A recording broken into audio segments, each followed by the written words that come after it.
Northwestern University Cobras daog Batok University of San Carlos Warriors sa Game 1 kagahapon. Silea Kapuyan sa report.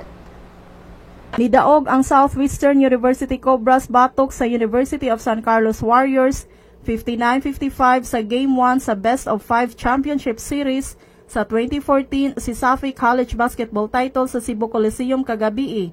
Nag-una pa sa first quarter ang Warriors 12-8 apan ang hugot nga dipinsa sa Cobras nakapugol sa Warriors nga makakumit og 13 ka turnovers nga niresulta og 12 puntos sa Cobras.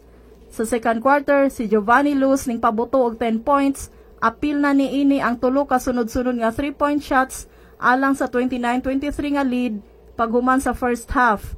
Nakasikit man tuod pagbalik ang Warriors 50-46 apan ang kakuwang sa outside scorer og injury sa ubang mga players mo'y nakapakgang sa Warriors pagbuntog sa Cobras. Ang rookie guard nga si Gio Laguyo gibikugan samtang si Christian Laudy og Charles Pipito nakaangkon sab og leg injuries. Nangulo sa iyang 15 points, si Talio ni amot og 10 points. Ang foreign player sa Cobras nga si Landry Sanjo ning hatag og 13 puntos. Sa bahin sa Warriors, ang foreign player nga si Schuster Olago nihatag og 16 puntos samtang si Pipito nihatag og 9 points. Ang Game 2 ipahigayon karong alas 6:45 sa gabi sa Cebu Coliseum ug makita gihapon kini live sa cisafi.sunstar.com.ph/live. Kini si Leia Kapuyan alang sa Sunstar Pilipinas.